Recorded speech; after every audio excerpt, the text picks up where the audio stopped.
Libertópolis presenta a José Fernando Orellana en Liber Viernes.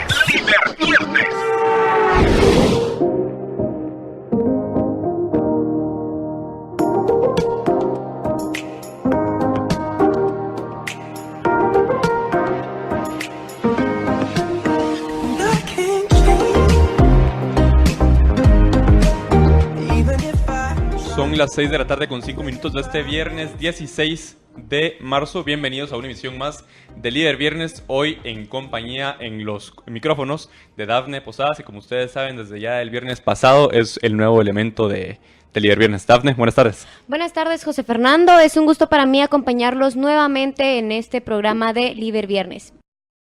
Hoy Gloria no nos va a poder acompañar, sin embargo tenemos dos invitados a quienes apreciamos mucho. Tenemos al licenciado Luis Fernández Molina y al diputado Luis Pedro Álvarez, quienes nos van a estar acompañando hoy para hablar de varios temas, porque desde hace varias semanas veníamos hablando con Gloria, de hecho, de ciertos temas que es importante reflexionar, particularmente en el área de lo que respecta a las reformas importantes al sistema jurídico guatemalteco, específicamente con respecto a ciertas leyes que forman parte fundamental y que usualmente se discute sobre ellas. Se menciona que sí, es importante reformarlas, pero nunca se entra a discutir realmente el por qué y qué es lo que hay que cambiar. Así que, licenciado Luis Pedro, bienvenidos. Muy buenas tardes, muchas gracias. Igualmente, muchas gracias por la invitación. Últimamente ha estado, desde el año pasado, hay una ley que ha estado desde hace ya un par de años moviéndose y que una reforma por acá, otra reforma por allá, otra reforma por acá, y que se aprieta, se afloja, se aprieta, se afloja. Y nunca se ha llegado a una conclusión de realmente qué es lo que hay que cambiar. Y siempre se repite que sí, que lo que hay que reformar es la ley de contrataciones del Estado. De hecho, hace 3 semanas teníamos al comisionado de la CIG, Iván Velázquez, mencionando acerca de lo importante que era el fortalecimiento de la ley de contrataciones del Estado.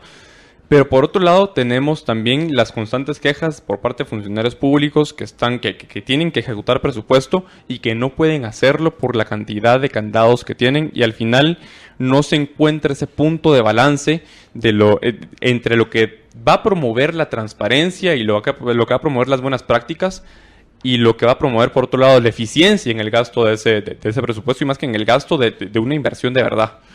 ¿Qué es lo que ha pasado en los últimos años con respecto a eso, Luis Pedro? Sí, obviamente el tema de la ley de contrataciones del Estado es central en el combate frontal contra la corrupción. Por un lado, como tú dices, es cómo se gasta el dinero. Imagínate, el dinero, los impuestos de los tributarios, es algo fundamental en todo lo que es el derecho público, que tiene que ser, como tú bien lo dijiste, debe promover la transparencia, pero por el otro lado, también la eficiencia. Se hizo posterior al año 2015 y digamos a la crisis política que se vivió en el 2015, se promovió una reforma en el Congreso de la República en la cual, efectivamente se endurecieron bastante los candados en los temas de gasto, principalmente buscando que las juntas, en los procesos de licitación, aquellos, digamos, de mayor de 90,000 quetzales, se profesionalizara a las personas que conformaban las juntas calificadoras, que normalmente están integradas por 3 miembros, porque en el pasado, se dieron no pocos casos, es más, era la generalidad de casos, que tenías al personal, digamos, administrativo, con todo el respeto que se merecen, como expertos calificadores, por ejemplo, y ahí venimos a ver casos como las compras de LICS, donde las secretarias de algún departamento fungían como junta calificadora, y no porque necesariamente no pudieran hacer ese papel, sino obviamente hay conflictos de interés que se generaban al ser empleados de algunos o subalternos de algunas personas que pudieran estar vinculadas con los proveedores. En fin, todo eso generó un caldo ideal para que se dieran temas de corrupción. Que al final del día terminan o se traducen en malos servicios, en malas compras, como que ya produjeron hasta muertes en el caso del IX. Yo quisiera hacer una pregunta respecto a este tema, porque en muchas ocasiones se discute sobre cómo tenemos que combatir a la corrupción, promover la transparencia, pero en muchas ocasiones se queda precisamente en eso, en un abstracto en el que no logramos concretar. En alguna ocasión se ha discutido en el Congreso Congreso, ¿cuáles específicamente van a ser los pasos que se van a llevar a cabo para hacer esto que queda muy en abstracto? Sí, mira, digamos como el Congreso es otro abstracto, ¿verdad? De 158 diputados y cada uno de nosotros, individuos, es un mundo. En el caso particular, pues yo tengo bien claro y definido que, como tú bien lo dices, cuando se habla de luchar contra la corrupción, si quieres luchar contra las causas de la corrupción, tienes que buscar esos, digamos, en el diseño institucional, es decir, las normas, debes buscar cuáles son los errores que han generado los malos incentivos y tratar de corregirlos. Porque una cosa es la persecución de los corruptos, que es lo que hace, digamos, lo que ha estado haciendo el Ministerio Público, la CICIG, en acompañamiento con la CICIG, y otra cosa es realmente combatir la corrupción, que es buscar desincentivar o que se reduzcan esos espacios de arbitrariedad que se presten obviamente a los abusos. En ese sentido, primero hay que acordar de que la lucha contra la corrupción es una lucha de reforma institucional. Y eso es algo que, digamos, hay mucha ignorancia en la calle, porque obviamente el tema que cayó fulanito de tal en temas de corrupción, pues genera mucha emoción, hasta en algunos casos morbo de la sociedad, y es como búsqueda de sangre, ¿verdad? De venganza, en fin. Está bien que se haga, obviamente, respetando las formas de los procesos, y no se trata de encarcelar a la gente por así, sino fundamentadamente, etcétera. Pero la raíz, realmente, el combate a la corrupción, no a los corruptos, a la corrupción, debe ser en estas reformas. En el caso específico de la ley de contrataciones del Estado, como les venía diciendo, pues se hizo con la mejor de las intenciones, en mesas, una extensa, porque básicamente los reclamos, digamos, del 2015 se centraron en 3 reformas importantes. La reforma a la ley electoral y de partidos políticos. El servicio civil, que incluía el servicio civil dentro del Congreso, que es una ley específica, y el servicio civil en el Ejecutivo, que es el que se come el 96%, 97% del presupuesto de la nación. Y el tercer punto era la ley de contrataciones. De los tres, digamos, reclamos ciudadanos, el único que se concretó, yo diría de una forma bastante concreta, fue la reforma a la ley de contrataciones. Y digamos, al buscar la profesionalización de las juntas calificadoras, que yo creo que es ahí el punto medular donde se ha generado el conflicto en la aplicación, o digamos las quejas de los funcionarios públicos. Ellos lo que dicen, porque yo en algunas instituciones, caso del ICS y otras, que estábamos recibiendo quejas del tema de salud pública, personalmente hablé con varios de los ministros o con gente de junta directiva del ICS y les preguntamos, ¿pero qué es lo que no funciona? Concretamente, ¿cuál es el obstáculo? ¿Cuál es el problema que tienen para aplicar esa ley? No supieron concretar más que la dificultad de encontrar profesionales serios y calificados para integrar esas juntas calificadoras y que estuvieran dispuestos a participar, porque también hay que decir, hay un tema puramente personal de cierto temor a participar en estos procesos. Licenciado, usted estuvo en la Corte Suprema de Justicia, fue magistrado de la Corte Suprema de Justicia, y desde ahí, ¿eso en qué año fue a todo esto? 2004 a 2009. 2004 a 2009, bueno, fue hace ya 9 años. De hecho, pero de todos modos, esto no es un problema nuevo. Y al final, como miembro de la Junta Directiva de la Corte Suprema de Justicia, al final de cuentas, hay ciertas cosas ahí que no solo en su experiencia como abogado, sino también como magistrado en ese entonces, pudo ver específicamente en la línea en lo que iba mencionando Luis Pedro, de que no se trata acá únicamente de perseguir a los corruptos, porque en la medida que se sigan persiguiendo a los corruptos, pues bueno, eso va a ser una cuestión en la que siempre va a haber a quién perseguir. También está el tema de qué es lo que hay que cambiar para poder realmente evitar que esos incentivos que permiten que la corrupción aflore en el sistema, en el sector público del país se den. ¿Qué cambios hay que hacer en la ley de contrataciones del Estado? Bien, solo quiero hacer una previa. Al principio de la plática, José Fernando, nos presentaste a guisa de agenda tales y tales y tales temas.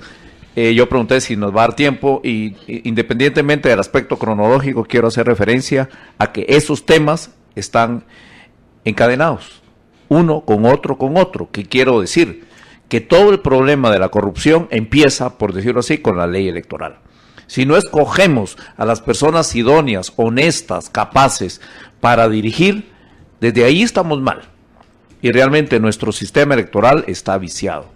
Hay esperanzas de que con los cambios que se hicieron en el 2010, que la mayoría de los políticos ni se percataron del financiamiento electoral ilícito, de la equiparación publicitaria de todos los partidos políticos, de los espacios publicitarios iguales, etcétera. Hay una esperanza, creo yo, de que mejore la escogencia de los gerentes, llamémoslo así, en el sentido administrativo, porque es claro que el gobierno, todos los gobiernos, han sido altamente ineficientes, y es alarmante ver el índice de ejecución de presupuesto, alarmante, y con el agravante que el relleno para subir ese índice, básicamente gastos de personal, como bien apunta el diputado Álvarez.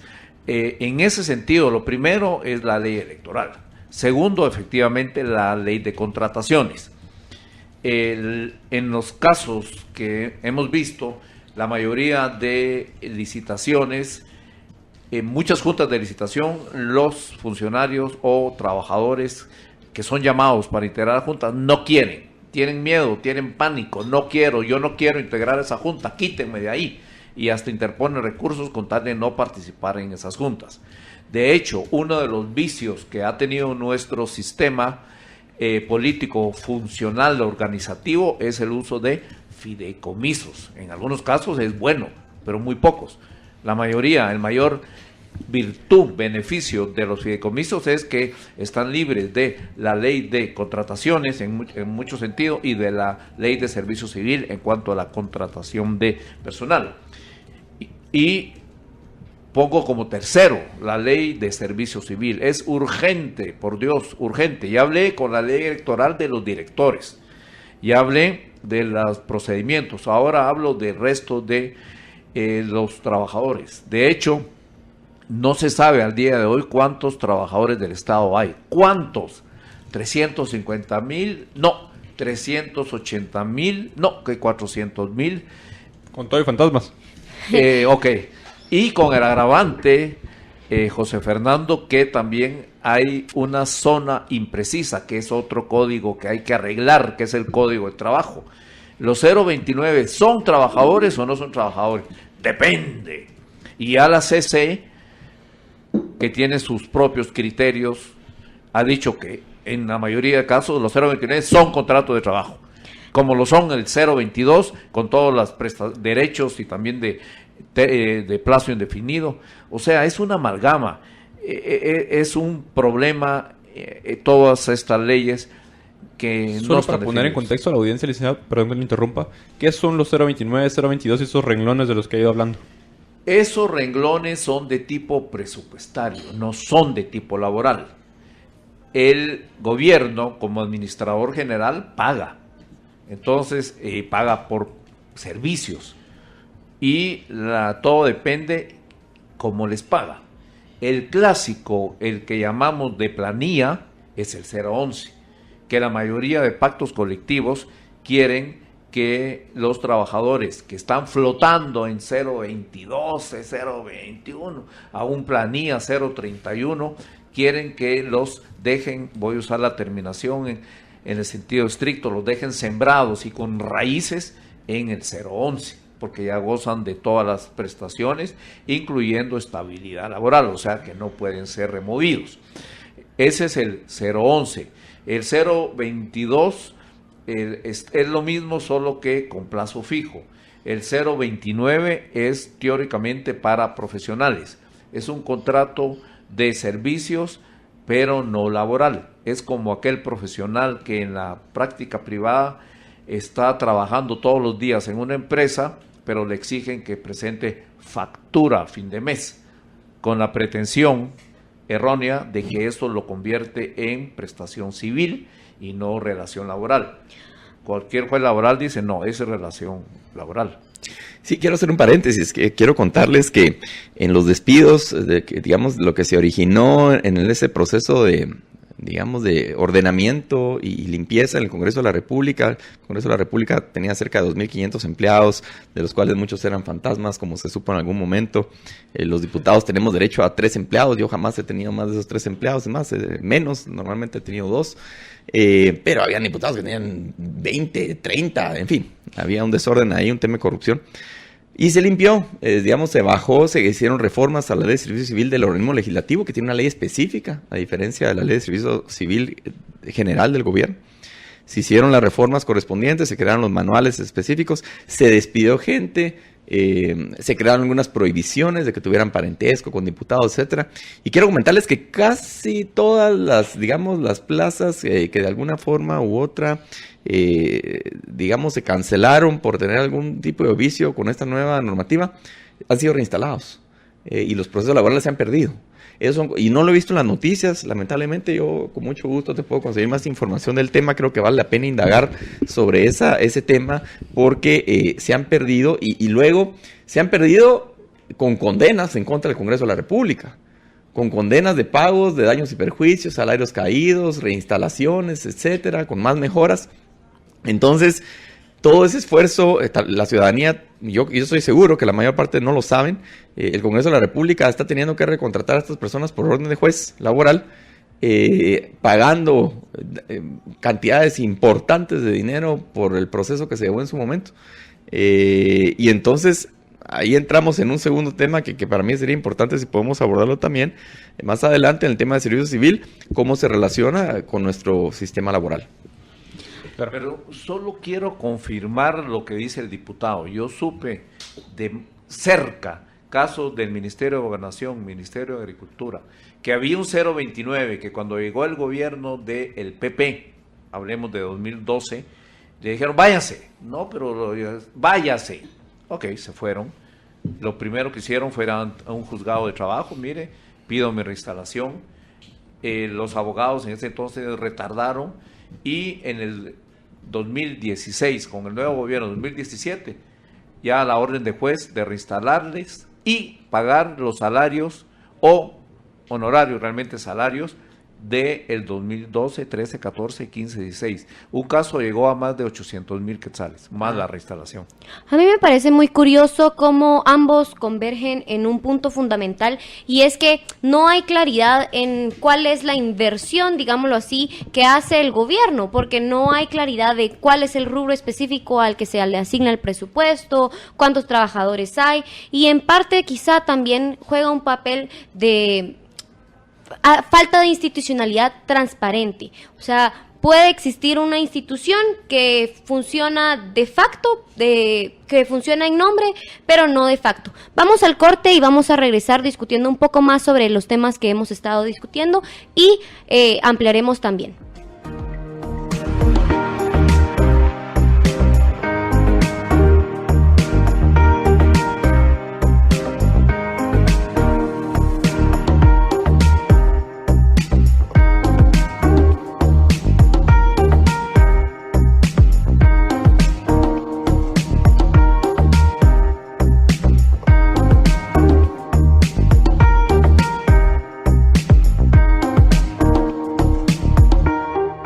Ahora puedes ver todos los programas de Libertópolis por Facebook Live.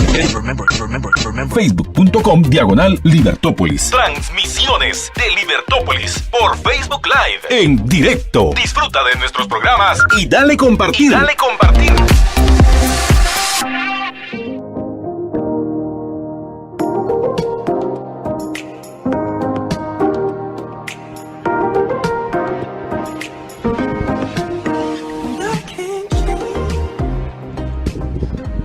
Estamos de regreso en Liber Viernes. Recuerden que pueden mandarnos sus mensajes al 45 85 46 80, 45 85 46 80 o a través de el Facebook Live en facebook.com/Libertópolis.com.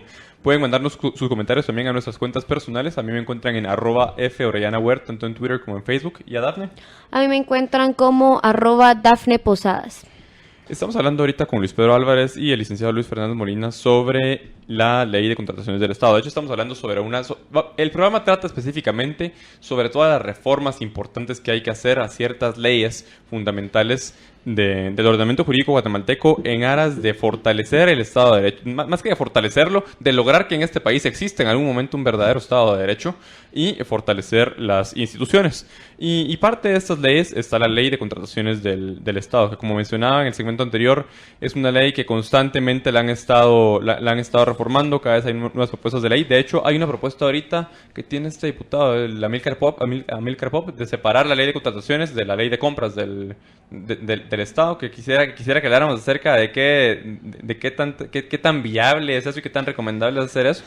Que de hecho veo a Luis Pérez haciendo ojitos. Sí, y yo te diría que yo creo que no hay que empezar de cero.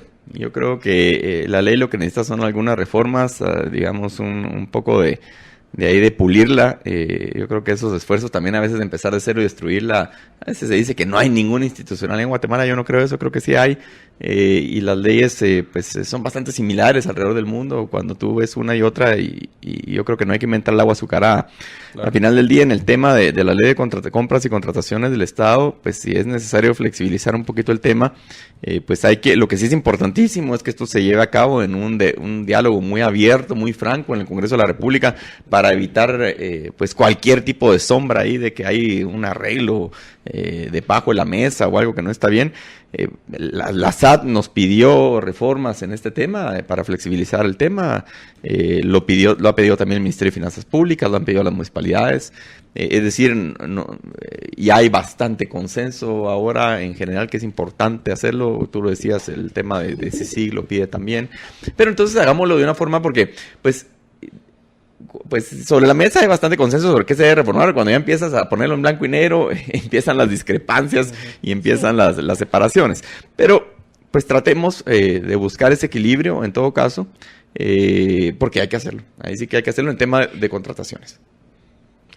Hay varios temas acá que quisiera que tocáramos y que incluso quedaron sin reformarse en las reformas anteriores. Particularmente en cuanto a que yo considero que no es solo la ley la que hay que reformar, sino la ley debería dotar de ciertas herramientas, como por ejemplo herramientas para profesionalizar a las personas que están encargadas de las adquisiciones del Estado. Porque muchas veces a la hora de realizar las compras o de contratar, sucede que se termina contratando los que terminan contratando y estando a cargo del sistema de adquisiciones son personas que no tienen todo el conocimiento técnico respecto de las compras que se están realizando. ¿Qué opinión les merece este tema? Solo una previa, sí cambio de leyes, pero no depender solo en cambio de leyes. Y pongo de ejemplo el decreto 57 de 2008, que es la ley de acceso a la información. No se cumple. En muchos sí, y tienen su departamento y mandan los informes no pedidos para mantener al día. Pero en los casos que uno realmente quisiera información, busca información, bloqueo.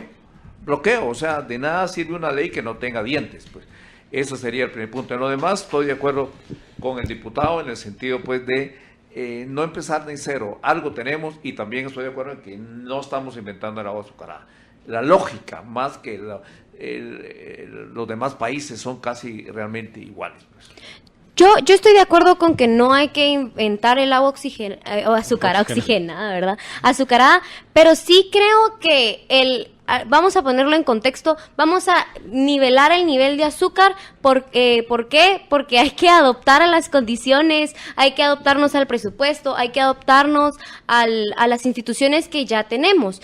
Y para esto creo que es importante ordenarnos un poco y, como usted lo mencionaba, licenciado, empecemos por el principio. Empecemos con la ley electoral y de partidos políticos. ¿Qué son las reformas que hay que hacer específicamente en esto? Porque si escogemos mal, de ahí ya vamos empezando mal. Entonces, ¿cuáles han sido las propuestas que han estado sobre la mesa? ¿Qué artículos en específico se han estado discutiendo? ¿Cuáles son las propuestas hasta el momento? Sí, mira, en el Congreso de la República, desde el año 2007 en adelante, se presentaron más de 4 propuestas desde el Tribunal Supremo Electoral. Hubo un esfuerzo de algunos tanques de pensamiento con universidades que trabajaron conjuntamente un proyecto. Posteriormente, digamos, del movimiento del ciudadano del 2015 en adelante, Se pasaron unas reformas que se aprobaron en 2016. Tal vez no mucha gente lo sabe, pero a nivel de partido político, créanme lo que complicado. Ya para operar, para administrar un partido político hoy por hoy, realmente se pusieron bastantes restricciones, muchas normas de transparencia. La carga administrativa para tener un partido político hoy por hoy no es fácil. Para mí, la reforma más importante que queda pendiente y es...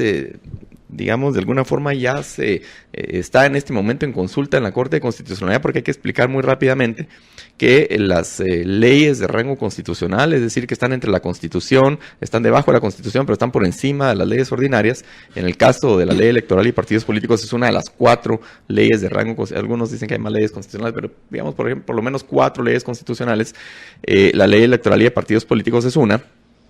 Para su reforma requiere no solo de los trámites normales de una iniciativa de ley, sino también que se someta a una consulta a la Corte de Constitucionalidad antes de que sea aprobada en su redacción final. En este momento ya hay un proyecto que fue dictaminado por la Comisión Específica Electoral del Congreso de la República en el año recién pasado, 2017. Está en proceso de consulta a la Corte de Constitucionalidad, donde el tema principal, diría yo, digamos la reforma principal toral sería el voto nominal. El voto... que a final de cuentas lo que creo que ha producido muchísimos problemas en los temas de elección popular, principalmente al Congreso de la República, porque en el caso de las alcaldías pues es mucho más fácil, no hay un listado, sino realmente pues son los alcaldes los que encabezan, opera un poquito los listados. En el tema de concejales, que sería mucho mejor también incluir el tema de voto nominal, pero digamos en los alcaldes pues es un tema directamente nominal, y en el presidente y vicepresidente de la República, digamos en el binomio presidencial pues también es bastante claro el tema. En el tema del Congreso de la República, saber por quién votar y poder decidir en nombre propio, porque hoy por hoy como opera el sistema es que los partidos políticos te presentan un listado y entonces tienes que votar por el emblema, el logo de un partido político, ¿no? Y el partido político es el que al final del día pues escogió en un proceso interno que realmente no son lo democrático que esperaríamos, y se ha prestado a las negociaciones, a la compra de casillas, a corrupción en la compra de las casillas. Obviamente las primeras casillas son las que más probabilidad tenían de una victoria. Entonces eso ha generado, volvemos al tema de incentivos perversos que han fomentado la corrupción. Entonces el voto nominal lo que busca es quitar esos incentivos perversos y que haya una sana competencia dentro de los propios partidos. Y la propuesta del Congreso es un intermedio, porque digamos en un extremo, que es el que a mí me gustaría, por ejemplo, estoy seguro que en estos micrófonos de Libertópolis también, nos gustaría mucho el voto nominal puro, es decir, 100%, listados completamente abiertos, es más, hasta participación sin partido político, si fueran el caso. Esa es, digamos, la definición de un voto nominal puro. Y por el otro lado está lo que se propuso en esta reforma que está en consulta en la Corte de Constitucionalidad, que es el voto preferente. El sistema de voto preferente lo que significa es que el partido político sigue diciendo, digamos, la participación política se condiciona a que participes dentro de un partido político, y con eso pues le das algún tipo de validez a la participación política, a picar piedra dentro de un partido para mantener una ideología, organización, representatividad, etcétera, en el sistema democrático. Y por el otro lado, dentro de ese listado que presenta el partido político, pues el ciudadano ya puede escoger entre 1, 2, 3, 4 o 5, dependiendo del número de opciones que el listado presente, y el que más saque de de las diferentes opciones dentro del mismo partido político, dentro del mismo listado de partido político, pues obviamente será el que se quede con el espacio. Esa es la propuesta que hoy por hoy está en consulta de la Corte. Vamos al corte y vamos a regresar discutiendo un poco más sobre los temas que hemos estado discutiendo y ampliaremos también.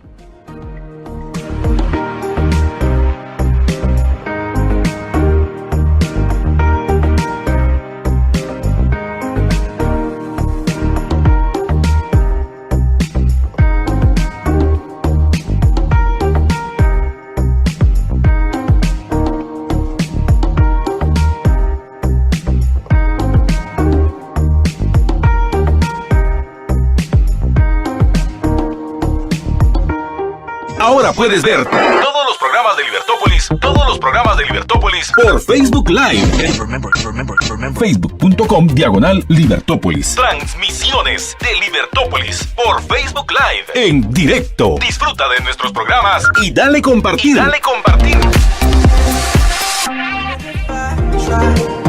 Even if I wanted to, I can't change.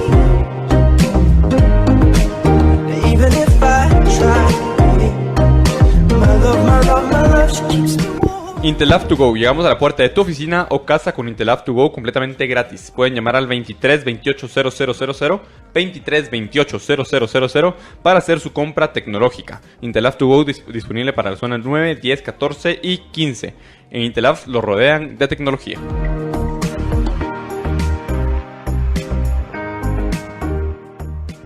Ese tema del voto preferente, Luis Pedro, yo cuando leí el último borrador que logré leer de la comisión específica de reformas a la ley electoral y a partidos políticos, a mí me pareció que de cierta forma era un intento de darnos todo con el dedo a los que estábamos exigiendo el voto nominal. Porque en el sentido que al final de cuentas terminan creando una fórmula de asignación de escaños en la que sigue siendo el voto por el partido el que tiene peso. ¿Podrías, decirme si estoy equivocado o no? O si realmente el voto preferente va a llegar a cambiar algo. Porque si el punto acá, al final de cuentas, es que hasta en el momento en el que no podamos elegir nosotros verdaderamente, yo el que quiero escoger, independientemente del orden en el que el partido lo haya querido colocar en la lista, es al que está en el número 7 y no específicamente el que está en el primero. Esta fórmula que crea el voto preferente en esa iniciativa, al final de cuentas, siempre va a terminar por asignar al que el partido quiera asignar. Sí, de hecho, solo rápidamente, esta es una propuesta, hay que decirlo muy claramente, de la UNE. Lo que hicieron fue una formulita para ponderar, el peso del partido, también del número de votos hacia el partido puramente, y después relacionarlo con la aprobación individual de cada uno de los miembros. Yo coincido contigo, yo no soy partidario de ese sistema en el sentido que creería que debería dejarse con completa libertad. Pero al final del día, pues estas reformas tuvieron que ser, antes de subir a consulta a la CC, se aprobaron con 2/3 partes, es decir, con 105 diputados. Y yo soy solo uno. Lastimosamente esa es la situación. No quiere decir que esa vaya a ser la única propuesta, estamos en tiempo todavía, inclusive hay una propuesta de reforma electoral del Tribunal Supremo Electoral que tendrá que ser dictaminada, y yo creo que vale la pena que ambas propuestas vayan, de alguna forma esperen, obviamente no el sueño de los muertos, sino de alguna forma, pudieran empatar esas propuestas, y inclusive terceras opciones o más, en las cuales pudiéramos contemplar un voto preferente, si fuera el caso, completamente directo. Yo creo que algo importante es que aquí lo que se busca es favorecer la representatividad de cada uno de los diputados, es decir, que tengamos la capacidad de saber quiénes son las personas que están dentro del Congreso, y eso probablemente también ayudaría a que tengamos mayor fiscalización como ciudadanos, porque como lo identificamos podemos saber qué está haciendo, cómo lo está haciendo, cuál ha sido su preparación.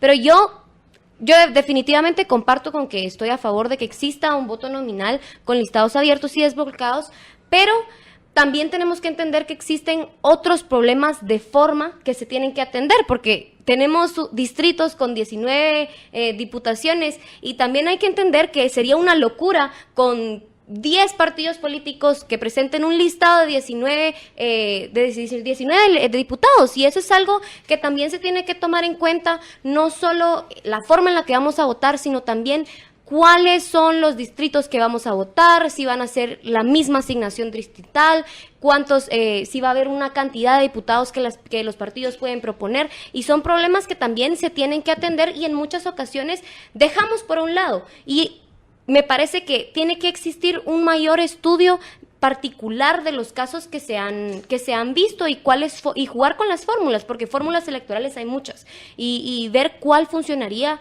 en nuestro país. Bueno, Luis Pedro, yo entendería que el voto llamado preferente tal vez mejor se le llamaría alternativo. Si voto por el viejo sistema de planilla o partido, o voto por alguien en lo personal. O sea, lo de arriba excluye a lo de abajo y viceversa. O sea, yo lo llamaría más bien voto alternativo, que es un gallo gallina entre el viejo sistema impuesto por los partidos, para, bien dijiste, en el sentido pues de que se mantenga la institucionalidad de partidos, o el voto personal. El voto individual personal implica el conocer a las personas, por quién voy a votar, o al revés, por quién no voy a votar. Hay aspectos prácticos que también debemos contemplar, porque si van a ser tantos y tantos, no va a ser una boleta para votar, va a ser un periódico que nos van a entregar llena de fotos y fotos y fotos y fotos. Y veamos que lamentablemente el analfabetismo y la ignorancia mucho de interior y en la capital, no sé, o sea, puramente es práctico. Yo los puntales de la reforma electoral, el primero, financiamiento electoral ilícito. Lo ideal sería que todos los partidos tuvieran las mismas capacidades publicitarias, financieras, para campaña. Algunos hablan de que el Estado debe financiar, de hecho está en la ley, creo que $2 por voto. Sí. Pero un libertario clásico se opone, ¿y por qué voy a financiar yo a los partidos políticos? Interesante. Lo segundo es el voto nominal, que implica conocer a quién, pues, qué persona, y ya se habló de subdistritos. El problema de subdistritos es que ya estamos rozando la Constitución, que habla de distritos, y podría decir, no, eso es inconstitucional, no lo sé. Y en un año que tenemos, un año para la convocatoria, creo que menos, porque es en el mes de enero, y creo que ya nos queda corto el tiempo. Después, el voto revocatorio. Eso creo que se va a quedar de momento por una aspiración, que a la mitad del periodo se pueda revocar el voto. Y algo, mencionaste las reformas de 2016, el voto nulo. Eso la población no lo ha captado. El voto nulo, si me ponen de candidatos finales a un verde y a un rojo... Y yo no quiero votar por ninguno. Correcto. Muchos dicen no, porque un candidato que ha sacado mayor... el punteo es 31%, para que valga y tenga repercusión el voto nulo, efecto, la mitad más uno. Del total pero el total del padrón, no de los que votaron. No, entonces es altísimo, no, el total del padrón. Entonces por eso el voto nulo, hay muchas personas que dicen que es un número exageradamente alto, que en términos prácticos difícil de que... los sufragios efectivamente contados. 50%. No lo tengo claro, no lo podría afirmar. Creo que como estudiante de las ciencias políticas y las relaciones internacionales me veo obligada a explicar un poco cómo funciona este sistema que ustedes dos están explicando. De hecho, el voto alternativo que usted propone y el voto preferencial, que es el que usted propone... Yo no lo propongo, es la propuesta del Congreso. Es la propuesta del Congreso, es exactamente lo mismo, de hecho. Pero si bien algo que tenemos que tomar en cuenta es que esto únicamente funciona en distritos uninominales. Entonces no podemos mezclar peras con manzanas, porque si no, entonces tenemos una reforma que no sale bien. O sea, si seguimos con los mismos distritos, y usted menciona, estamos sobre el tiempo para volver a dibujar los distritos, pues entonces no queda ese tipo de sistema de votación. Es decir, no podemos obligar a la población a que conozca los 19 representantes de cada uno de los partidos políticos, suponiendo que hay 10 partidos políticos. Hagamos las mates, serían 200 personas que tenemos que conocer para saber quiénes vamos a votar, por una parte. Imagínense ese conteo. Imagínense ese conteo. Y yo solo con eso el tema del conteo, miren, el caso de El Salvador creo que es muy ejemplificante. En las últimas elecciones para el Congreso de la República de El Salvador, que por cierto creo que están a punto de volver a tener elecciones recientemente. Sí, resulta que tardaron más de 6 meses en dar números definitivos. Es más, hubo diputados que estuvieron 6 meses en el Congreso que después les dijeron siempre no gracias. Y eso que pues el padrón de El Salvador es la mitad del tamaño de Guatemala, o un poco menos. Entonces, esos sí son, digamos, retos logísticos enormes para la organización del caso del Tribunal Supremo Electoral. Yo creo que, por ejemplo, este tipo de sistemas de voto nominal, etcétera, con ayuda de tecnología, creo que esos retos se pueden superar muy fácilmente, pero teniendo, digamos, en contexto la realidad nacional, es difícil. En Guatemala tenemos un 60% de analfabetismo, por lo menos, y debe haber un 20% que se dicen analfabetas, pero después resulta que pierden las pruebas de matemática y lectura en más del 90%, entonces no sé qué tan analfabetas son. Sí, entonces tenemos esos retos que no puede uno perder de vista, es decir, tampoco podemos nosotros decir, bueno, vamos aquí a implementar un sistema de vanguardia en los países más avanzados, desarrollados del mundo, cuando tenemos ese contexto nacional. Perdón. Tengo un par de comentarios. Por un lado, perdón que te interrumpo, una aclaración con respecto al artículo 203, que es el que regula el tema del voto nulo. Y el artículo dice así: si en los sistemas de votación los votos nulos sumados en alguno de dichos sistemas fueren más de la mitad de los votos válidamente emitidos, el Tribunal Supremo Electoral acordó así, válidamente emitidos, o sea, es el total de los votos emitidos. Pero va a ganar el voto nulo. Sí. Vamos al corte. Antes de ir al corte quiero hacer un comentario para regresar con eso. Y es que, por un lado está el tema, el tema importante acá que subyace detrás del comentario que hacías, Luis Pedro, es el tema de la información, porque al final de cuentas, en un sistema de votación uninominal, o por lo menos con listados abiertos y desbloqueados, las personas en cada uno de estos distritos o subdistritos van a tener que estar bien conscientes acerca de la información que hay detrás de cada uno de los candidatos que van a tener que elegir. No va a ser una cuestión tan sencilla como actualmente, en la que únicamente, pues yo voto por el morado porque fue el que me regaló más, sino acá va a poder se va a volver un poco más compleja la cosa, y la importancia acá radica, creo yo, en ver la forma en la que esta información vaya a poder llegar a todos lados. Recuerden seguir enviando sus mensajes en el Facebook Live, en facebook.com/libertopolis.com.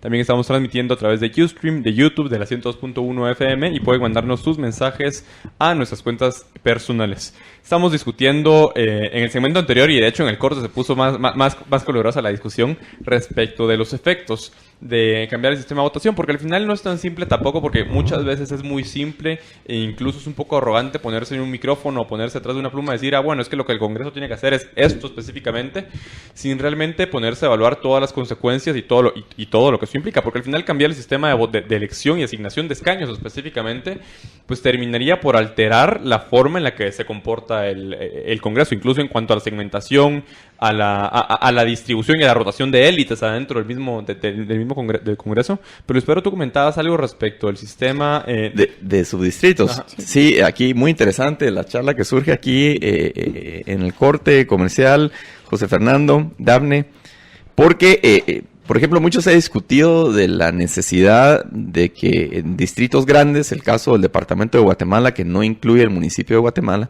que es, digamos, el distrito central, que hoy por hoy mete 19 diputados al Congreso de la República, lo que se argumenta es que realmente la gente tiene poca capacidad de informarse de quiénes son los listados de 19 personas que cada partido político propone. Por ejemplo, si hoy tenemos que irán a participar unos 20 partidos políticos en las próximas elecciones, pues 20 por 20, son 400 opciones ahí de diputados, y después aparte del reto logístico de tabular y contabilizar esos votos, que sería enorme, de verdad, un reto terrible, y tema de impugnaciones, imaginen ustedes que los partidos después contando actas, etcétera, con un sistema nuevo, porque somos seres humanos, cometemos errores, y cuando empezamos con un sistema nuevo, lo más probable es que se cometan más errores de los que ya se vienen cometiendo. Entonces, independientemente de ese tema del reto logístico, hablábamos, ya algo mencionaba aquí el licenciado Fernández muy atinadamente, del reto constitucional, la legalidad de crear subdistritos, pero bueno, eso asumamos de que la Corte de Constitucionalidad dijera sí se puede.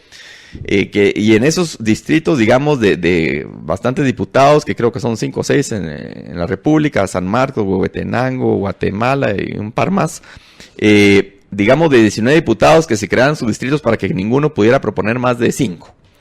¿Qué es lo que pasa? Aritméticamente, cuando tú tienes distritos, digamos, con una frecuencia de 3, 4 o 5 espacios, deja de tener peso el sistema de representación de minorías o el método Hont.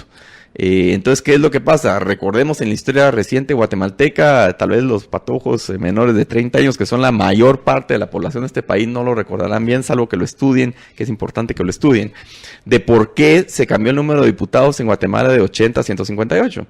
Y se cambió de 80 a 158 porque se buscaba evitar las aplanadoras en el Congreso, que normalmente las aplanadoras en el Congreso iban de la mano con el Ejecutivo, es decir, un presidente fuerte, un líder fuerte, arrasaba también en el tema de municipalidades y Congreso, y entonces el sistema de pesos y contrapesos republicano, digamos aconsejable, pues resulta que no funcionaba.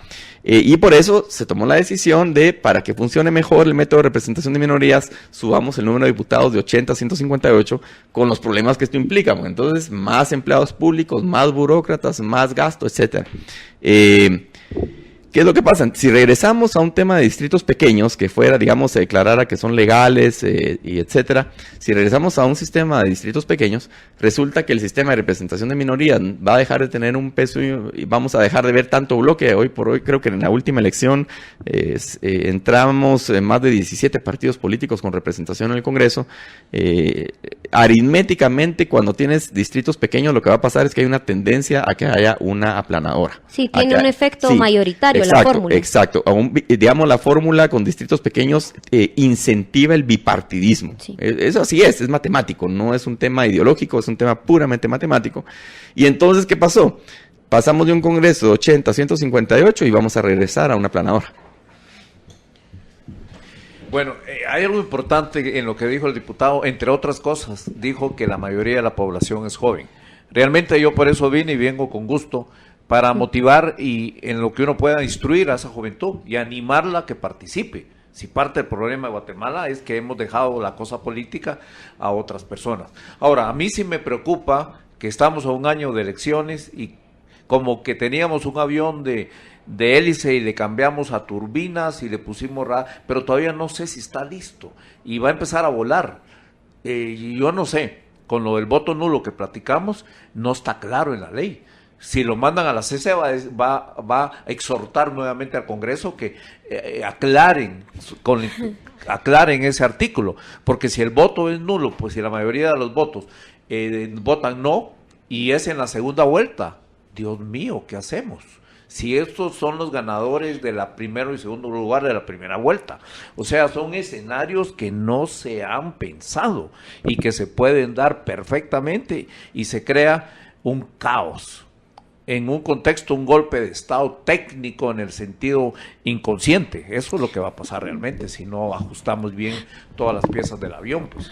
Hace un momento hablábamos sobre los incentivos perversos que pueden generarse a partir de este tipo de modificaciones, pero asumiendo que el voto nulo existiera o en un sistema como el nuestro, pues a mis ojos de ver, en un sistema en el que actual, en el que el voto nulo sigue, pues no tiene ninguna validez factual, podemos ver que seguimos escogiendo al menos peor. Y para mí eso es la peor cosa que nos puede pasar. O sea, seguimos escogiendo a la persona que es menos idónea, pero dentro del listado que tenemos, pues resulta ser la mejorcita. Y eso es muy grave, porque es la persona no solo que nos representa, entre comillas, sino la persona que jala a sus amiguitos para que estén en algunas posiciones de poder.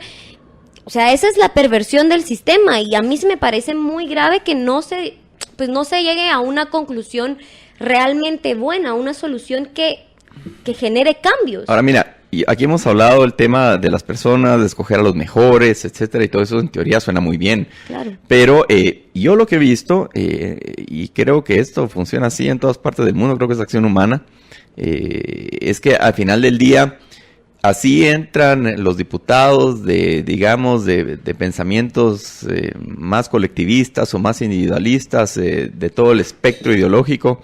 Después resulta que por una u otra razón terminan favoreciendo por un interés propio el estatismo, el crecimiento, digamos, más burocracia, justifican todo tipo de proyectos, etcétera. Y entonces resulta que de las diferentes ideologías terminan favoreciendo por una razón o por otra el estatismo. Y el estatismo favorece la corrupción, favorece el gasto público desmedido, eso pesa, el gasto público desmedido pesa demasiado sobre la economía, sin realmente crear oportunidades, incentiva la sobreregulación porque hay que justificar el chance ahí en la burocracia. Es decir, Dios guarde, pues si soy diputado me van a calificar por cuántas iniciativas de ley presento y cuántas son aprobadas, y ese tipo de cosas, que eso es una equivocación tremenda. Sí. Yo ahí tengo otra pregunta, otro tema que quisiera poner sobre la mesa, y es el tema respecto de la... tú mencionaste algo, Luis Pedro, y es el tema acerca de que un diputado a la hora de entrar y ocupar su cargo empieza a buscar aceptación. No todos, pero una gran parte de ellas empieza a buscar aceptación y empieza a buscar formas de quedar bien con otras personas. Y es que al final de cuentas, eso me lleva al tema del financiamiento electoral ilícito que comentaba el licenciado en el corte anterior. Pero tenemos que ir a un corte comercial y regresamos en unos minutos. Quédense con nosotros.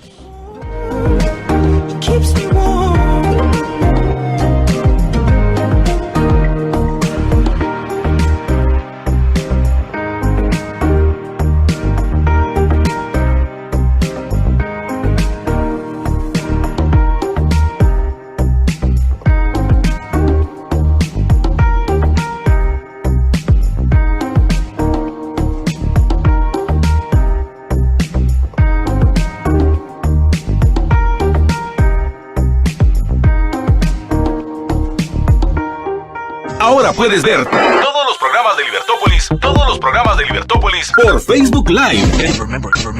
Facebook.com/Libertópolis. Transmisiones de Libertópolis por Facebook Live en directo. Disfruta de nuestros programas y dale compartir.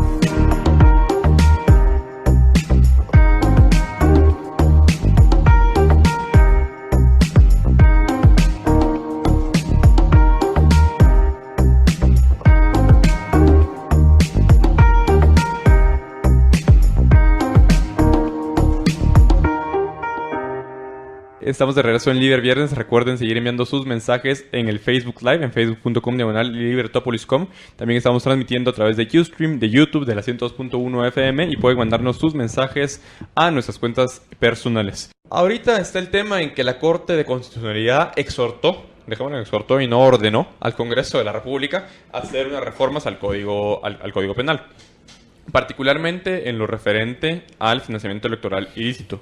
Algo que veo, y la idea que subyace detrás de esto, y es en lo que yo voy a insistir, porque sí, o sea, vamos a discutir respecto a cuáles son los cambios necesarios a este delito, pero algo que yo sí quiero insistir antes de pasar a hablar de la parte técnica, es en el hecho de que en la medida en que las personas que ocupan el poder, diputados, presidentes, ministros, detenten el poder discrecional y tengan el poder de actuar de forma arbitraria, el financiamiento electoral va a seguir siendo el aliciente para buscar favores. Claro. Porque si los diputados no pudieran conceder favores, si los presidentes, los ministros no tuvieran la discreción para conceder ese tipo de favores o tuvieran una especie de candados, la cosa sería diferente, porque realmente al final de cuentas no importa o no si te doy pisto para tu campaña, que al final no va a depender de mí, sino del sistema el que no lo pueda hacer. Exacto. Exacto, y yo te digo, y ahí nuevamente vamos al tema, la importancia de aclarar ideas, la importancia de tener, digamos, claridad conceptual de lo que significa una república. Una república significa, digamos, una forma de organización política donde el gobierno, básicamente, porque el gobierno no existe, es un concepto abstracto, pero los gobernantes estamos limitados por la ley y nadie es superior a esa ley. Pero cuando la misma ley te da muchas facultades y mucha discrecionalidad, pues entonces ahí viene el problema. Ahí viene el gran problema. Coincido contigo, yo creo que tenemos que, digamos, a la par de estas reformas institucionales, de tema de cómo se contrata, de la ley electoral, etcétera, sí es importantísimo tener claridad que la lucha contra, digamos, un gobierno, contra la corrupción en general, y la lucha por un gobierno también eficiente, porque al mismo tiempo, yo les digo, yo estoy seguro que hoy por hoy así metieran al 100% de los corruptos a la cárcel, que probablemente, yo no sé dónde podrían meter 20, 30 mil, 40 mil corruptos que hoy por hoy puedan estar en el gobierno o más, independientemente de ese reto, digamos, de infraestructura, etcétera, o el caos social que podría ser esa cosa, no terminaría con la corrupción. No terminaría. Y además, por un lado, y por el otro lado, aún así, aunque no tuvieras un gobierno corrupto, no te va a alcanzar el dinero. No te va a alcanzar el dinero porque en la forma que hoy por hoy están los pactos colectivos, está, y tal vez podemos explorar un poquito el tema de la relación que hay entre nuestra legislación laboral y el servicio civil y la ineficiencia del gobierno. Que es el tema que quería ir después, pero quisiera saber, en el caso de usted, licenciado, ¿cuáles son los cambios que usted cree que deberían hacerse al delito de financiamiento electoral ilícito? Porque, en mi opinión, más que eso y más que equiparar el financiamiento electoral que reciban todos los partidos políticos y equiparar pauta y exigir y ponerles cada vez más restricciones que hagan un poco más difícil la competencia política, en mi opinión, lo único que hay que exigirles es que sean transparentes, que tengan una cuenta de banco en donde se les entre todo el pisto y pueda haber un traqueo específico de dónde viene el pisto y para qué se va. Pero más allá, que den un reporte de cuáles son los bienes con los que ingresan y cuáles son con los que se van también, porque resulta que de la noche a la mañana se hacen millonarios también. Pues sí, eso también. No, pero yo me refiero específicamente al caso del financiamiento electoral. Bueno, realmente algunos lo ven de esta forma, y menciono a hoy un predicador de qué denominación no importa, que decían, tomando de San Pablo y de algunos otros pasajes, no entrarán al cielo ni los fornicarios, ni los asesinos, ni los homosexuales, ni los mentirosos. Si es así, nadie entra al cielo, pues, porque realmente hay muchos, no por fornicarios, ni por asesinos, ni por secuestradores, también mencionan, pero mentirosos sí, pues, o sea, un castigo para muchos delitos o muchas figuras. ¿Qué quiero decir? Que aquí es de 6 a 12 años para financiamiento electoral proveniente del narcotráfico y de lavado de dinero, para el aportes anónimos y para el no registrado. O sea, estamos hablando de 3 hechos y el mismo castigo. Cuando lo ven que son de gravedad diferente. Yo no lo veo así y no estoy de acuerdo con la CC. Para mí, el derecho penal y el código penal se arma en función de los valores que protege. Vida, que es el primer valor, después libertad, después honor. Y de esa forma, vida está asesinato, homicidio, aborto, y la integridad, las lesiones, etcétera. Después está contra la libertad, la coacción, retención indebida de personas. Después está contra el honor, difamación, etcétera. ¿Cuál es el valor aquí? Un sistema electoral y unos comicios transparentes, limpios. ¿Y quién atenta contra ese principio? El que mete dinero, no importa de dónde. No importa, porque tan malo es el dinero ilícito como el no ilícito. Sí debería tener mejor redacción, porque ahorita tiene 3 figuras, como dije, del narcotráfico, anónimo y no que no se registre. Y tampoco dice el que no se registre quién es el culpable, el que lo da o el que está recibiendo el dinero, o sea, secretario general de los partidos políticos. Sí merece una mejor redacción, pero sí debe ser sancionado. Algunos diputados creyeron de que era una carta blanca, un cheque en blanco para, ya nos liberaron de este delito de financiamiento electoral. Y varios perseguidos por ese delito están siendo detenidos.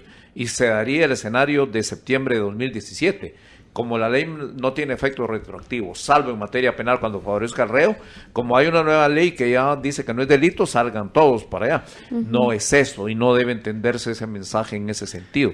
O sea, el financiamiento electoral, no importa de dónde venga, entorpece el orden democrático republicano de unas elecciones limpias.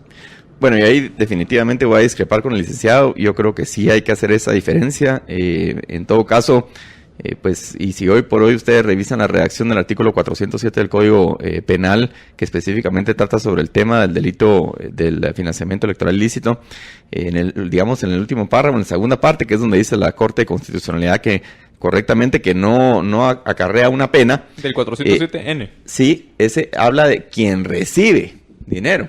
Ni siquiera tipifica a quien da. Dice quien recibe. Si usted lo ves ahí. Dice toda contribución recibida en forma anónima. Recibida. Abstracto, ¿verdad? Entonces, y al final del día, yo te soy honesto, yo voy a ser políticamente incorrecto aquí. Yo creo que no debería haber ningún límite para el tema de financiamiento político. Creo que debe ser completamente transparente, eso sí. Yo creo que debería haber una página web, y yo lo propuse en alguna oportunidad a los partidos. Les dije, miren, lo que debería haber es un acceso en línea, en tiempo real, a las cuentas de los cheques de los partidos. Yo personalmente creo que no debería haber límite. Creo que parte del liderazgo y parte de... y no es un tema de que los partidos políticos de los empresarios van a tener más dinero, eso no es cierto.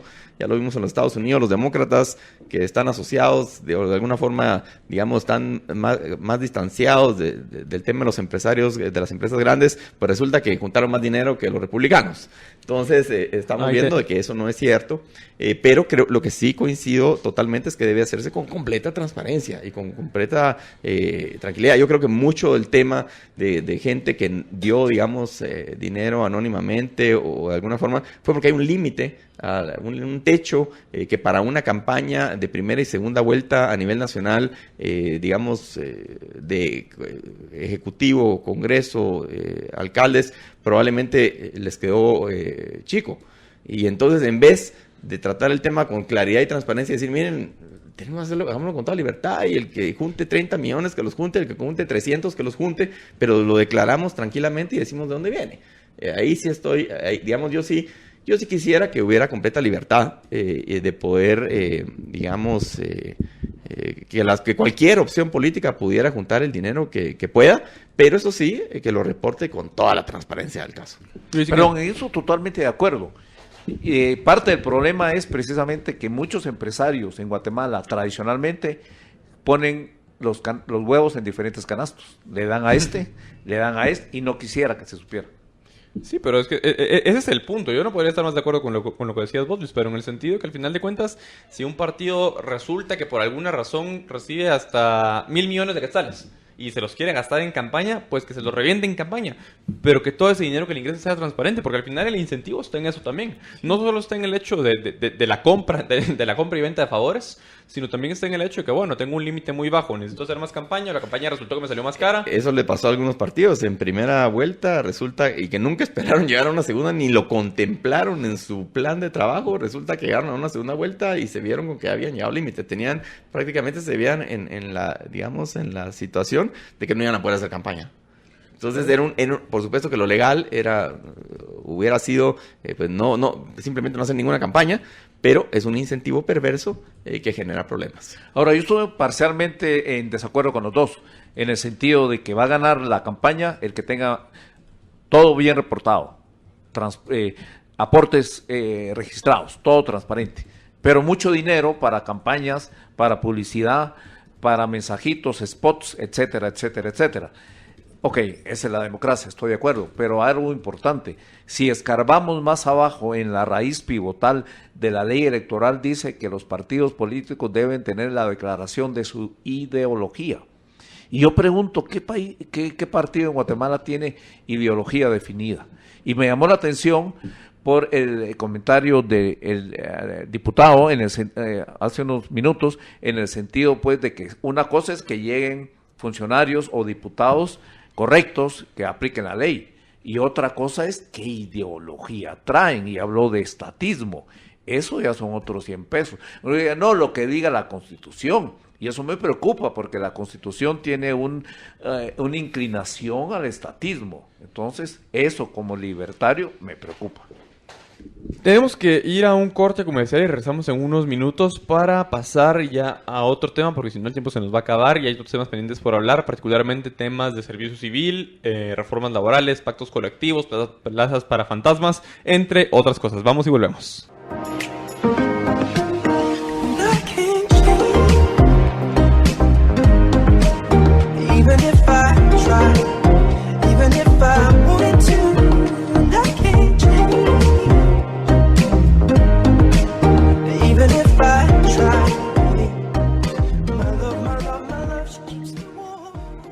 Ahora puedes ver todos los programas de Libertópolis por Facebook Live.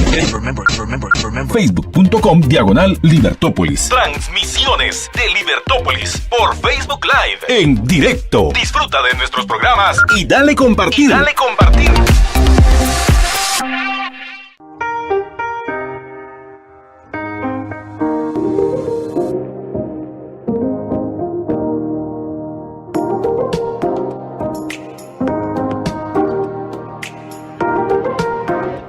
Estamos de regreso en Líder Viernes y vamos a cambiar ahorita de tema, pero al final todos están conectados, pero vamos a cambiar ahorita de tema. Y quisiera que nos pasáramos a temas de servicio civil y pactos colectivos. Yo creo que ese tema es toral. Yo lo he dicho mucho. Creo que aunque lográramos, porque eliminarlo es imposible, pero aunque lográramos bajar, digamos, el tema de corrupción en Guatemala a niveles tolerables, no aceptables, porque creo que es inaceptable siempre la corrupción, pero digamos a niveles tolerables.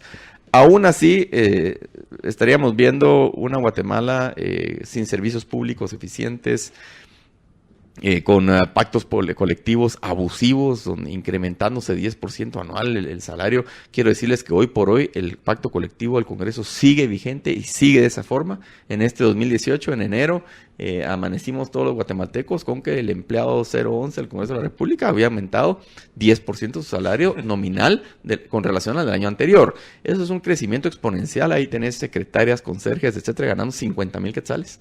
Yo no demerito para nada su trabajo, ni mucho menos, pero creo que es un desorden absoluto. Un diputado gana 29,000 y tantos quetzales, digamos nominalmente, ya con deducciones eso es más bajo. Entonces imagínate ese desorden administrativo que eso genera. Ese tipo de desórdenes los tenemos esparcidos por toda la administración pública. Ya decían aquí anteriormente que no sabemos ni cuántos empleados públicos hay. La ONSEC, que es la Oficina Nacional de Servicio Civil, no sabe cuántos empleados públicos hay. Si no sabe cuántos hay, mucho menos cuánto ganan y si llegan a trabajar.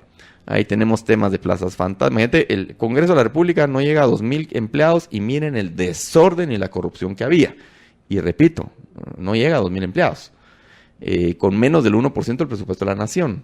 Se pueden ustedes imaginar lo que es un Ministerio de Educación con más de 180,000 maestros, con un Ministerio de Salud Pública con un poco más de 60,000 salubristas. Imagínense cuántas plazas fantasmas hay ahí, los desórdenes administrativos. Yo creo que se ha desnaturalizado completamente el sindicalismo. Básicamente se ha vuelto la búsqueda de rentas de sus dirigentes, privilegios legales de todo tipo. Su naturaleza. Han visto ustedes que han pasado ministros, está el caso de salud, han pasado ministros con visiones, digamos, estatistas y otros con otro tipo de visiones más empresariales, y resulta que todo tipo de ministro de todas las ideologías ha chocado con los sindicatos. Todo tipo.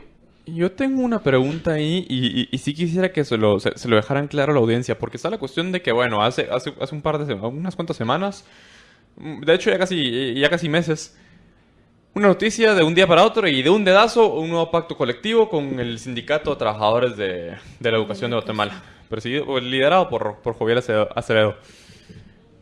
Y por otro lado tenemos un montón de niños en las escuelas que siguen sin recibir clases, escuelas que ni siquiera existen, que son básicamente blocs, tablas y láminas. Por otro lado, lo mismo sucede en el caso del Ministerio de Salud, lo mismo sucede en el caso del Ministerio de Comunicaciones. ¿Cuál es la naturaleza jurídica de los pactos colectivos? Y específicamente lo que voy es, ¿en dónde y cuál es el cambio que habría que hacer para que este tipo de pactos abusivos, este tipo de pactos salvajes que al final subsisten por nuestros impuestos y subsisten por el hecho de que el papel aguanta con todo, porque al final de cuentas cada vez tenemos trabajadores del Congreso, por ejemplo, que de un año para otro su salario les sube 10%, que vayan a saber ustedes en qué empresa del país una persona sube su salario de un año para otro en un 10%. O sea, eso es un crecimiento un crecimiento que no se ve respaldado por el crecimiento que usualmente se da en el mercado y que únicamente y que va creciendo y creciendo y creciendo, porque al final el dinero que se está arriesgando ahí y el dinero que se está usando y sobre el que se está decidiendo no es dinero de las personas que toman la decisión, sino es dinero de todos, y al final nadie paga las consecuencias. Entonces, ¿de dónde nace y cuál es el fundamento de estos pactos y qué habría que hacer para limitarlos? Realmente los pactos colectivos del Estado, los que mencionaste, realmente son situaciones de hecho que cristalizan en un derecho torcido, pero derecho después de todo. ¿Por qué digo situación de hecho? Bueno, huelga, no hay clases por una semana, 2 semanas, 3 semanas, suspendemos la consulta externa, sobre todo esos 2 ministerios, situaciones de hecho que podría acercarse a una variante ya de chantaje, a una variante de una presión. ¿De extorsión? Sí, lamentablemente a ese nivel llega. Y lo más irónico, José Fernando, que con todo los sueldos de los maestros y de los salubristas son bien bajos, ridículamente. Si uno dijera, bueno, eso en aras de subir los ingresos de los trabajadores de esos 2 ministerios, qué bueno sería, pues, pero no es así. Los que ganan realmente son los dirigentes y los que están a cargo de las negociaciones y todos estos aspectos colaterales. Pero ni el servicio mejora, ni tampoco los sueldos de los maestros. Hay un médico del San Juan de Dios o del Roosevelt típico, gana 4 horas, eso sí, gana 1,750. Con bonos y bonos suma 4,750 al mes. Dios santo, algo no está funcionando en todo el sistema. Ahora, los pactos colectivos fueron creados o surgieron como una frente de lucha, un punto de encuentro entre las 2 fuerzas, el capital, la empresa y los trabajadores. Cuando los trabajadores reclamaban al dueño de la empresa que les repartiera un poco más de la riqueza que produce la empresa. O sea, es un escenario bipartito. En el presente caso no aplica ese mismo esquema, porque es tripartito. No es que un ministro vaya a defender lo que heredó de su padre y a su vez de su abuelo, la empresa que tanto les costó, y lo defiende con los dientes. Un ministro dice, hoy estoy aquí, dentro de un mes a saber, y en todo caso dentro de año y medio ya no estoy, que el que venga atrás que arrea. O sea, nadie cuida diligentemente las cuestiones del Estado, los patrimonios del Estado. Y por otro lado, no es bipartito, no es empresa contra trabajadores, y mientras más se le logre evitar a los trabajadores, más gana la empresa. ¿Cuál empresa? Estamos hablando de un servicio, Ministerio de Educación, Ministerio de Trabajo, y digo que es tripartito porque está el otro, que es la población a la que se debe el servicio, y en un aspecto formal van a negociar el ministro o equipo negociador del ministro y del sindicato, y el que paga las facturas, ¿qué? O sea, el Ministerio de Finanzas, ¿dónde lo dejamos? Nosotros. Realmente nosotros. Algo interesante que se habló, y no es que lo traiga a colación, de la población sí debería estar enterado del presupuesto. ¿Cuánto del presupuesto se ejecuta uno? Ya lo hablamos, un porcentaje bajo. Y de esa ejecución, ¿cuánto es de inversión y cuánto es de funcionamiento? Nos alarmaría ver ese porcentaje. Algo curioso que usted menciona es el presupuesto per se, porque en muchas ocasiones se tiende a reducir el presupuesto de un ministerio si no se ejecuta al 100%, y eso en sí mismo es un incentivo perverso, porque vemos dónde nos lo gastamos, contratamos a más gente, decimos que contratamos y no contratamos, dizque compramos escritorios, dizque compramos medicina, y eso en muchas ocasiones se tiene esa creencia de más presupuesto significa más calidad o mejores servicios, y eso en ninguna forma es así. Yo creo que eso también es parte de los incentivos perversos que existen, por una parte, y por otra parte también es muy importante discutir sobre la falta de continuidad que existe en las instituciones, porque un día estoy, el otro día no estoy, y eso es... Ahí sí, como dice la gente, borrón y cuenta nueva. Y no solo pasa en los ministerios, sino pasa con cada una de las administraciones que hay en nuestro gobierno. Y eso es algo que nos tiene como estamos ahorita. Si quieren les cuento algunos números para que tengan alguna idea de cómo está la relación gasto, funcionamiento, inversión. En los últimos años yo me he opuesto, en los 6 años que tengo de ser diputado al Congreso de la República, me he opuesto y he votado en contra de los 6 presupuestos de los que he tenido conocimiento. Por diversas razones, principalmente por el tema de deuda, el tema, digamos, de aprobar presupuestos deficitarios. Definitivamente estoy en contra de eso, o desproporcionadamente deficitarios, sin un plan, digamos, de manejo de administración responsable de la deuda para el mediano, ya no digamos largo plazo. Una completa irresponsabilidad de las diferentes carteras de finanzas de este país. Pero independientemente de eso, quiero contarles, normalmente el rubro para inversión, por lo menos de lo que se aprueba, de lo presupuestado, está entre el 10 y el 13% del total del presupuesto. Eso es lo presupuestado, y recuerden que el presupuesto se hace con base en una proyección de recaudación tributaria. Normalmente la recaudación tributaria no se alcanza o queda por debajo un poco de las metas. ¿Saben cuál es el rubro que se sacrifica primero? La inversión. Entonces, resulta al final que terminamos los años con 4 o 5% del total del presupuesto en inversión. Y le llaman inversión cuando muchas veces solo es pagar deudas de obras anteriores, que muchas de esas son producto de corrupción, que no se hacen mal o se sobrepagan.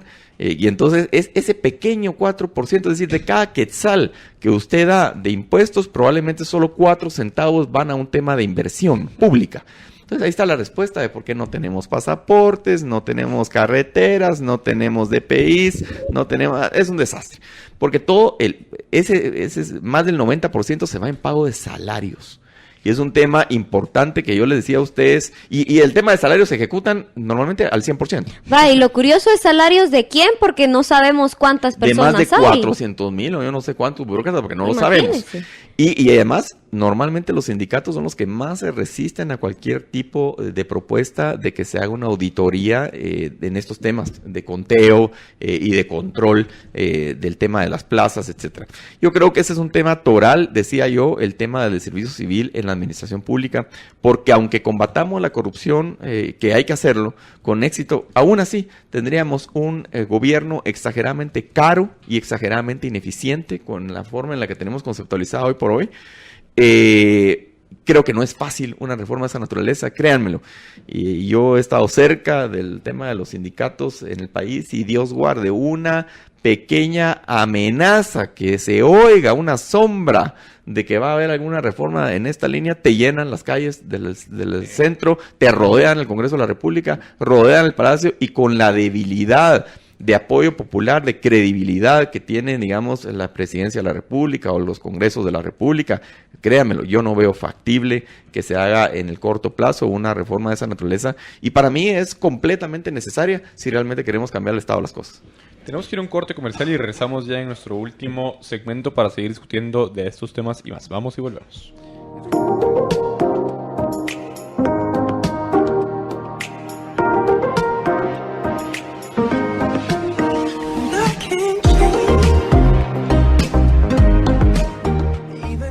Ahora puedes ver todos los programas de Libertópolis por Facebook Live. Facebook.com/Libertópolis. Transmisiones de Libertópolis por Facebook Live en directo. Disfruta de nuestros programas y dale compartir.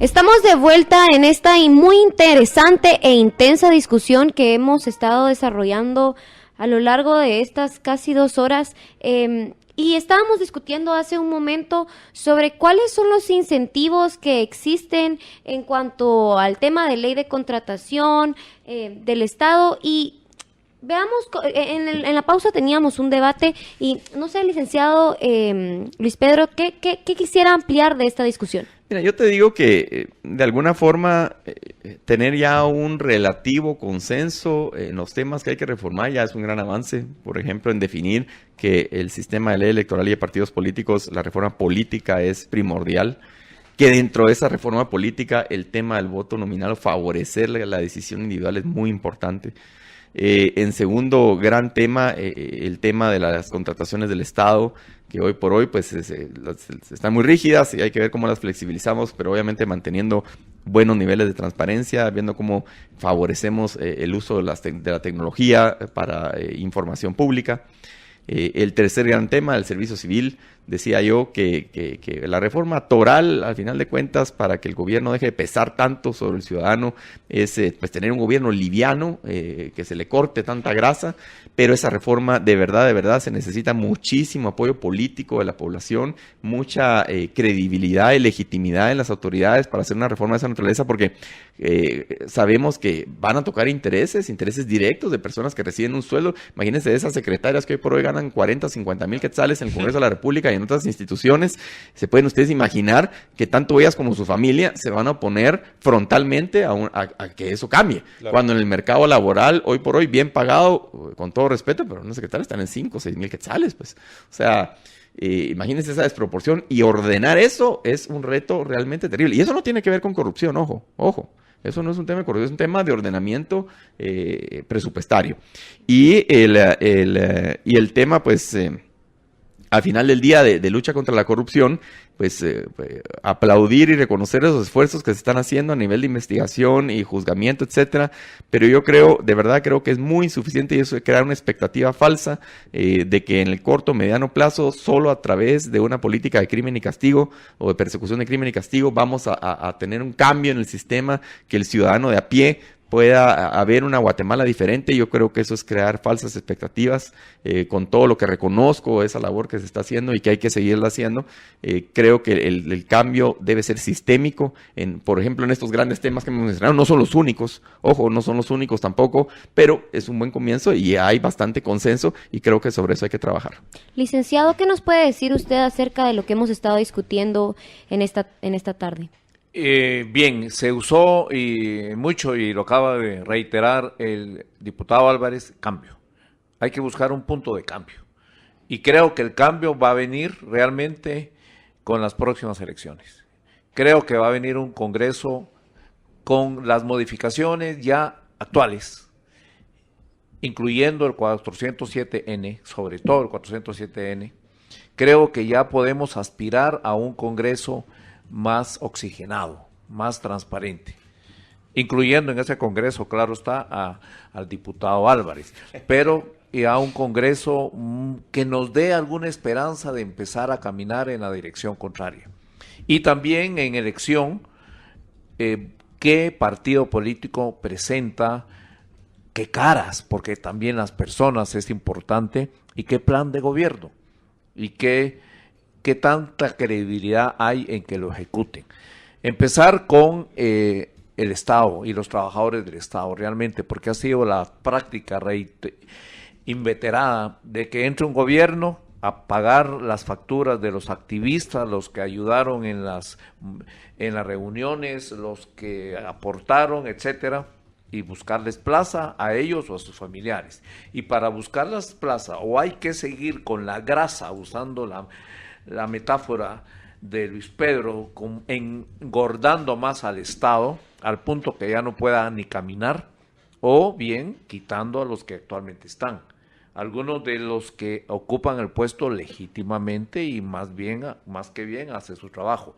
Aparte son los escenarios abusivos, ofensivos, lo digo yo como guatemalteco, de un 10% año con año. Yo no entiendo cómo la población realmente y el sistema jurídico acepta eso. Es ofensivo para aquel que está trabajando lo mismo y está ganando 5,000 quetzales. Que alguien que está en ese puesto al año va a tener de aumento esos 5,000 quetzales.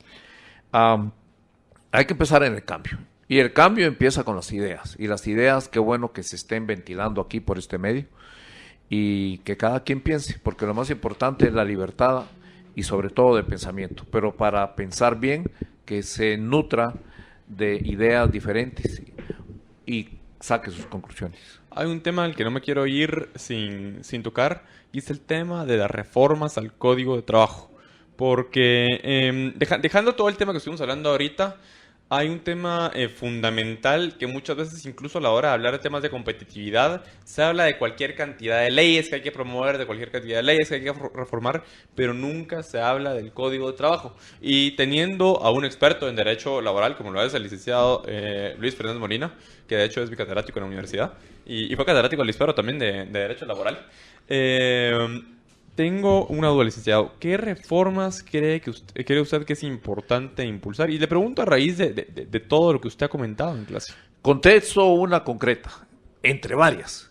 La concreta es que la indemnización pueda pactarse cada 5 o 7 años y en forma voluntaria.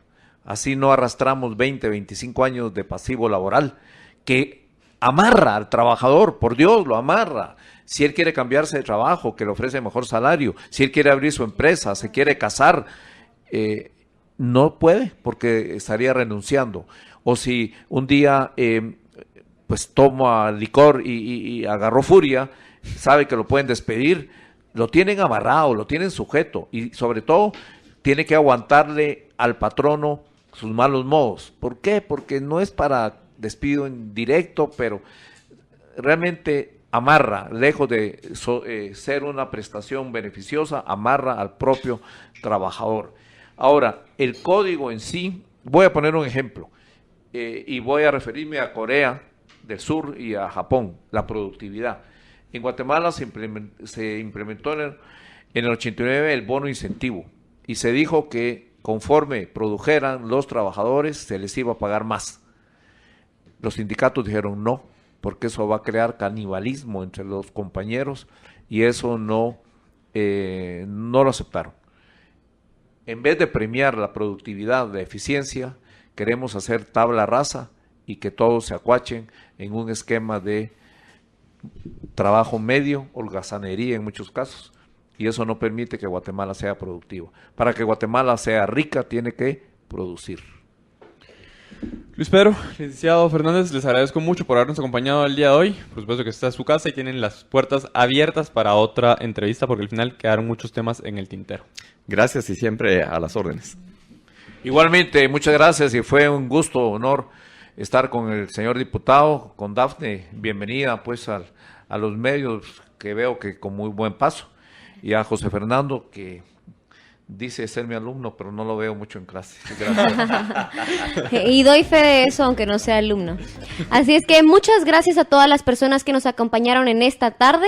Gracias por sintonizarnos y nos vemos en la próxima ocasión de Liber Viernes. Tengan una muy feliz noche y recuerden que somos nosotros los únicos responsables de construir un mundo más libre.